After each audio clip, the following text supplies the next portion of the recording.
Antes de proseguir con mi narración y entrar a detallar los acontecimientos realmente significativos de este relato, que tuvieron lugar 16 años más tarde, debo detenerme brevemente para presentar a algunos de sus protagonistas. Baste decir que, mientras todo esto sucedía en las calles de Calcuta, algunos de nosotros aún no habíamos nacido, y otros contábamos con apenas unos días de vida. Solo una circunstancia nos era común y acabaría por unirnos bajo el techo del St. Patrick's. Nunca tuvimos una familia ni un hogar. Aprendimos a sobrevivir sin ninguna de las dos cosas, o mejor, inventando nuestra propia familia y creando nuestro propio hogar.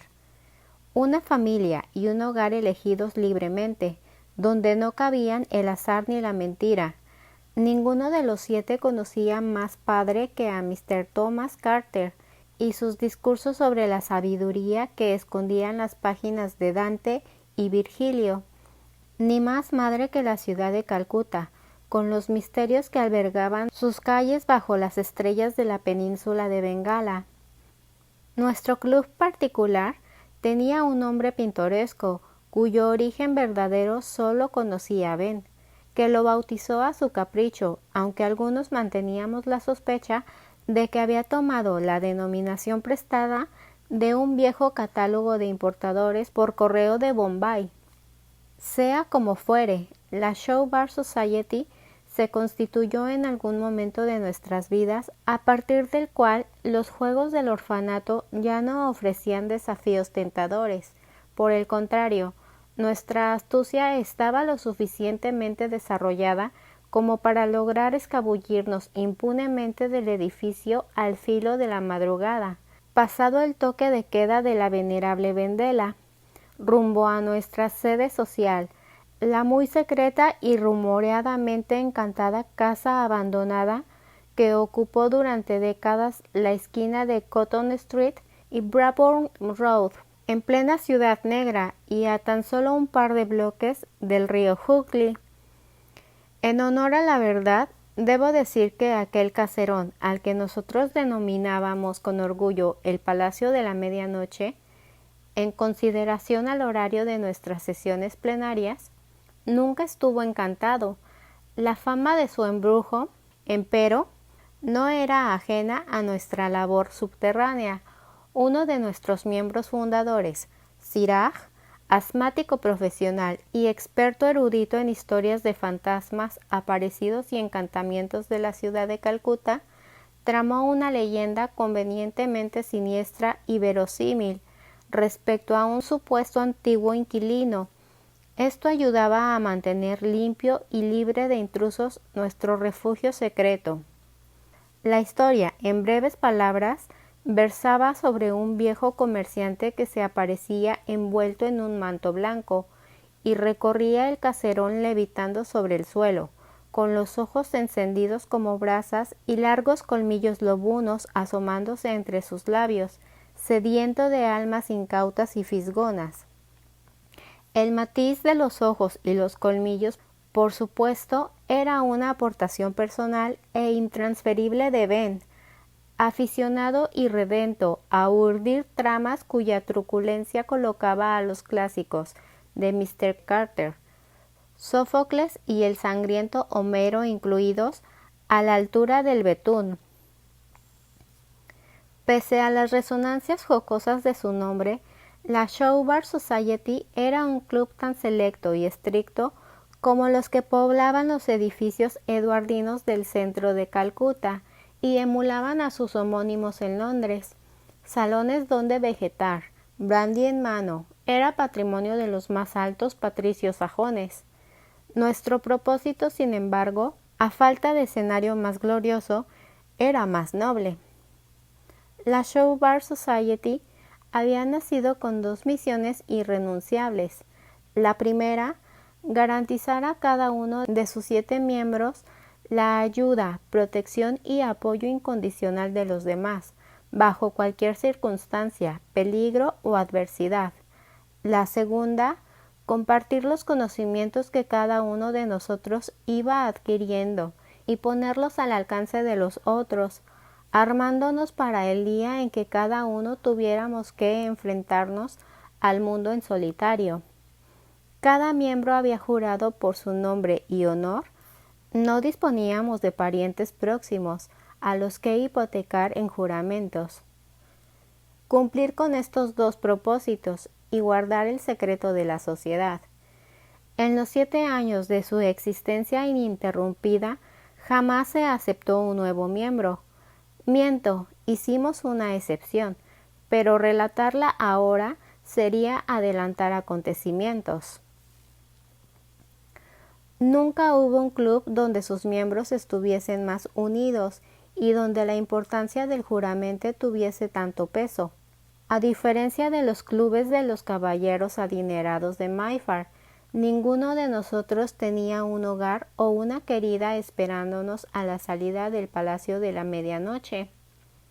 Y también en clara divergencia con los vetustos Montepíos para exalumnos de Cambridge. La Show Bar Society admitía mujeres. Empezaré, pues, por la primera mujer que suscribió el juramento como miembro fundador de la Show Bar Society, aunque cuando la ceremonia tuvo lugar, ninguno de nosotros, la aludida incluida a sus 9 años, pensaba en ella como en una mujer. Su nombre era Isobel, y tal como ella decía, había nacido para las candilejas. Isobel soñaba con convertirse en la sucesora de Sarah Bernhardt, seducir a los públicos desde Broadway a Shaftesbury y colocar en el desempleo a las divas de la naciente industria del cine en Hollywood y Bombay. Coleccionaba recortes y programas de teatro, escribía sus propios dramas. Monólogos activos, decía ella, y los representaba para nosotros con notable éxito. Sobresalían sus excelentes composiciones de mujer fatal al borde del abismo, bajo su talante extravagante y melodramático. Isobel poseía, con la probable excepción de Ben, el mejor cerebro del grupo. Las mejores piernas, sin embargo, pertenecían a Roshan. Nadie corría como Roshan, que había crecido en las calles de Calcuta al cuidado de ladrones, mendigos y toda una suerte de fauna de aquella jungla de pobreza que eran los nacientes barrios en expansión al sur de la ciudad. A los 8 años, Thomas Carter lo trajo al St. Patrick's y tras varias fugas y retornos, Roshan decidió quedarse con nosotros. Entre sus talentos estaba la cerrajería. No había en la tierra un cerrojo que se resistiera a sus artes. Ya he hablado de Siraj, nuestro especialista en casas encantadas. Siraj, amén de su asma, su complexión débil y su salud enfermiza, poseía una memoria enciclopédica, especialmente en lo tocante a historias tenebrosas de la ciudad, y las sabía a cientos. En los relatos fantasmales que adornaban nuestras veladas señaladas, Siraj era el documentalista y Ben el fabulador. Desde el fantasma cabalgante de Hastings House al espectro del líder revolucionario del motín de 1857, pasando por el horripilante suceso del llamado agujero negro de Calcuta, donde murieron más de 100 hombres asfixiados tras ser apresados en un asedio al antiguo Fort William. No había cuento ni episodio macabro de la historia de la ciudad que escapase al control, análisis y archivo de Siraj. Huelga decir que para los demás su pasión era motivo de regocijo y celebración. Para su desgracia, sin embargo, Siraj sentía una adoración por Isobel, rayana en lo enfermizo. No pasaban 6 meses sin que sus propuestas de matrimonio futuro, invariablemente declinadas, fueran causa de tormenta romántica en el grupo y agudizasen el asma del pobre amante ignorado. Los afectos de Isobel eran competencia exclusiva de Michael, un muchacho alto, delgado y taciturno, que se entregaba a largas melancolías sin motivo aparente y que tenía el dudoso privilegio de haber llegado a conocer y recordar a sus padres, muertos en unas inundaciones en el delta del Ganges, al volcar una barcaza sobreocupada. Michael hablaba poco y sabía escuchar. Solo existía un modo de llegar a conocer sus pensamientos: observar las decenas de dibujos que hacía durante el día. Ben solía decir que, si hubiese más de un Michael en el mundo, él invertiría su fortuna, por ganar todavía, en acciones de compañías papeleras. El mejor amigo de Michael era Seth, un muchacho bengalí, fuerte y de semblante severo, que sonreía unas 6 veces al año y aun así con reparos. Seth era un estudioso de cuanto se pusiera en su línea de tiro, devorador incansable de los clásicos de Mr. Carter y aficionado a la astronomía. Cuando no estaba con nosotros, dedicaba todos sus empeños a la construcción de un extraño telescopio, con el que Ben solía decir que no llegaría a verse ni la punta de los pies. Seth nunca apreció el sentido del humor vagamente cáustico de Ben. Tan solo me queda Ben, y, aunque le he dejado para el final, me resulta muy difícil hablar de él. Había un Ben diferente para cada día. Su humor cambiaba a la media hora y pasaba de largos silencios con el rostro triste a periodos de hiperactividad que acababan por agotarnos a todos. Un día quería ser escritor, al siguiente inventor y matemático, al otro navegante o buceador, y el resto todo junto y algunas cosas más.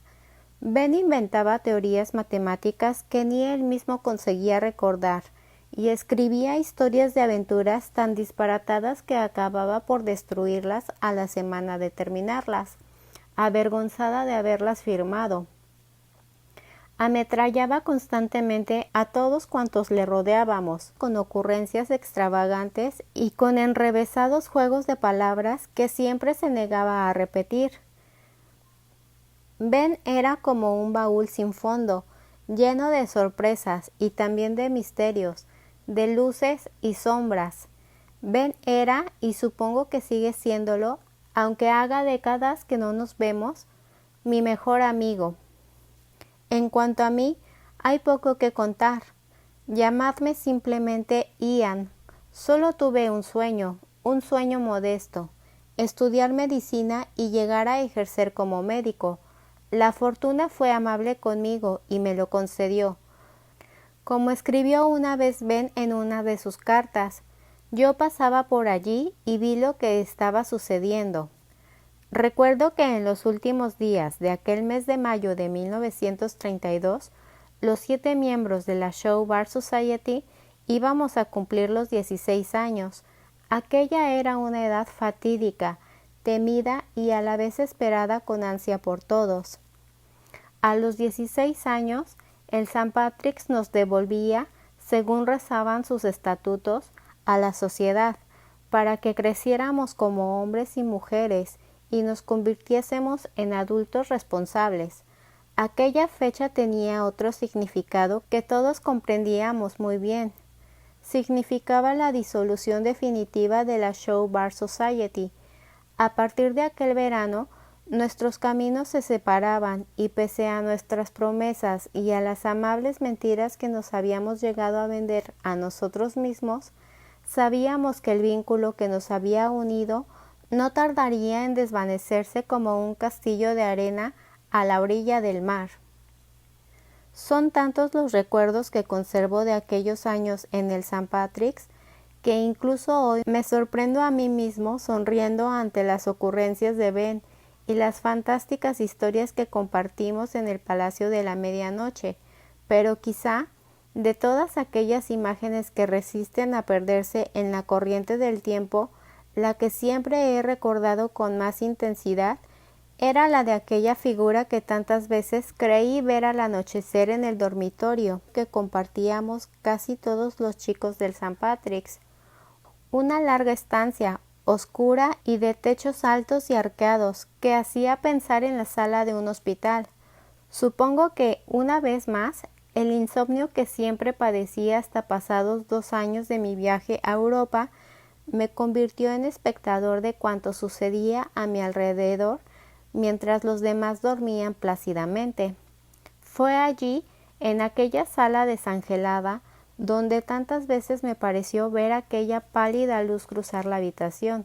Sin saber cómo reaccionar, trataba de incorporarme y seguir el reflejo hasta el extremo de la estancia, y en aquel momento la observaba de nuevo, del modo en que había soñado con verla en tantas otras ocasiones. La silueta evanescente de una mujer envuelta en mantos de luz espectral se inclinaba lentamente sobre la cama en la que Ben dormía profundamente. Yo luchaba por mantener los ojos abiertos y creía ver a la dama de luz acariciar maternalmente a mi amigo. Contemplaba su rostro ovalado y transparente envuelto en un halo brillante y vaporoso. La dama alzaba los ojos y me miraba. Lejos de sentir miedo, yo me perdía en el pozo de aquella mirada triste y herida. La princesa de luz me sonreía y luego, tras acariciar de nuevo el rostro de Ben, su silueta se desvanecía en el aire, en una lluvia de lágrimas de plata. Siempre mantuve la fantasía de que aquella visión encarnaba la sombra de una madre, que Ben nunca llegó a conocer, y en algún lugar de mi corazón albergaba la esperanza infantil de que, si algún día lograba rendirme al sueño, una aparición como aquella velara también por mí. Aquel fue el único secreto que nunca compartí con nadie, ni siquiera con Ben.